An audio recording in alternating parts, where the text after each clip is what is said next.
आज जो पीड़ा की बात मैं कर रहा हूं वो बात है समर्थन मूल्य के कानूनी अधिकार की।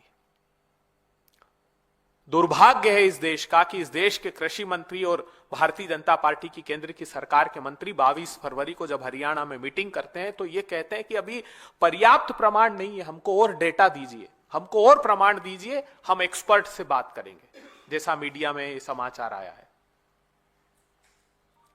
इस देश की सत्ता को किस बात के और प्रमाण चाहिए? क्या किसान मुहैया कराएंगे? Commission for agricultural cost and price आपका, कृषि मंत्रालय आपका, सारे डेटा उपभोक्ता मामलों के मंत्रालय से लेकर कृषि मामले के मंत्रालय से लेकर सीएसीपी तक सब आपके पास है। तो कांग्रेस पार्टी ने निर्णय लिया कि जो प्रतिबद्धता राहुल गांधी जी ने प्रदर्शित की थी कि इसी सरकार में हम समर्थन मूल्य का कानूनी अधिकार दिलाकर रहेंगे, तो हम भारत की सरकार को उन्हीं के पास जो विद्यमान है वो प्रमाण आज उनके सम्मुख प्रस्तुत करते हैं। पहला बड़ा प्रमाण, कृषि मंत्री जी, कम से कम अच्छा होता कि आप parliamentary standing committee on agriculture की जो अभी दिसंबर 2024 में 17 दिसंबर 2024 को रिपोर्ट सदन में रखी गई उसको देख लेते। अच्छा होता कि 13 नवंबर की जो मीटिंग की थी उस कमेटी ने उसका सार पढ़ लेते। उस मीटिंग, उस parliamentary standing committee on agriculture ने साफ अपनी रिपोर्ट में लिख दिया है कि किसानों को लीगल गारंटी दिए बिना उनकी आमदनी का समाधान नहीं हो सकता। इतना ही नहीं, उस कमेटी ने यह भी कहा कि आप जो फसलें खरीदते हो, वैसे तो 22 फसलों पर आप घोषित करते हो कि हम 22 फसलों का प्रोक्योरमेंट करते हैं, समर्थन मूल्य देते हैं, लेकिन 0.05% उस 100% में से फसलें खरीदते हैं। उन्होंने कई सारे उदाहरण दिए। मैं आपको 2023-24 का एक उदाहरण देना चाहता हूं। गेहूं का उत्पादन हुआ 1129 लाख टन, देश की सरकार ने खरीदा 23.2%, अर्थात 262 लाख टन। जौ का उत्पादन हुआ 16.53 लाख टन, मोदी सरकार ने खरीदा 0। चने का उत्पादन हुआ 115 लाख टन, मोदी सरकार ने 0.43 लाख टन अर्थात 0.37% खरीदा। मसूर 17.54 लाख टन, एमएसपी पर फसल खरीदी गई 2.47 लाख टन अर्थात 14.08%। सरसों 131 लाख टन का उत्पादन हुआ, मोदी सरकार ने खरीदी 12 लाख टन अर्थात 9%।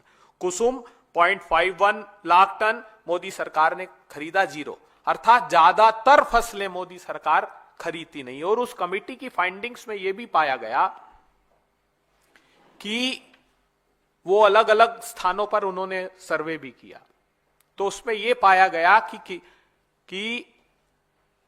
अलग अलग प्रांतों में लागत मूल्य अलग अलग है।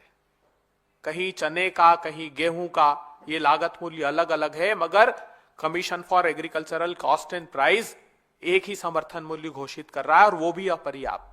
और ये बात सिर्फ कमेटी नहीं कह रही, ये बात खुद सीएसीपी भी मानता है। उदाहरण के तौर पर महाराष्ट्र में जैसे 2425 रुपए गेहूं का समर्थन मूल्य है, भारतीय जनता पार्टी के महाराष्ट्र प्रांत ने कहा कि हमारे यहां लागत इतनी है कि हमको 4,461 रुपए समर्थन मूल्य गेहूं का दीजिए। झारखंड ने मांगा 2855 रुपए और मोदी जी आपके स्वयं के प्रांत गुजरात ने मांगा 4050 रुपए। इसी प्रकार चने का 7119 रुपए महाराष्ट्र ने मांगा, आंध्र प्रदेश ने 8341 रुपए मांगा, आपके प्रांत गुजरात ने 7050 रुपए मांगा। इसका आशय यह है कि आपकी प्रांत की सरकारों का भी आप दमन कर रहे हैं। अगर वो कह रही है कि हमारे यहां लागत अधिक है और समर्थन मूल्य पर्याप्त घोषित नहीं किया जाता, तब भी मोदी सरकार उसका संज्ञान लेने को तैयार नहीं है। इतना ही नहीं,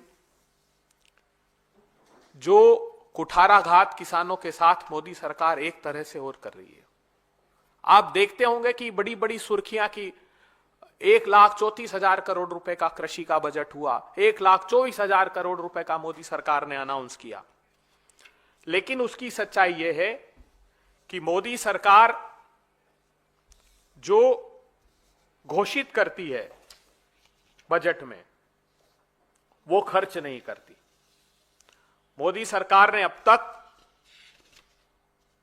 1,10,000 करोड़ रुपए बीते 6 साल में सरेंडर कर दिए, खर्च नहीं किए। 1,10,000 करोड़ रुपए।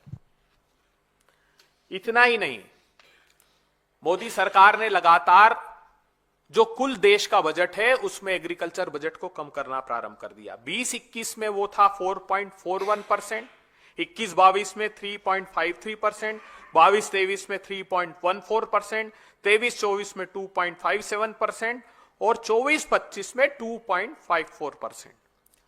अर्थात वर्ष दर वर्ष मोदी सरकार उस बजट में कटौती करती जा रही है। इतना ही नहीं, एक बड़ा कुठाराघात मोदी सरकार ने और किया है, वो है हमारे सब प्लान में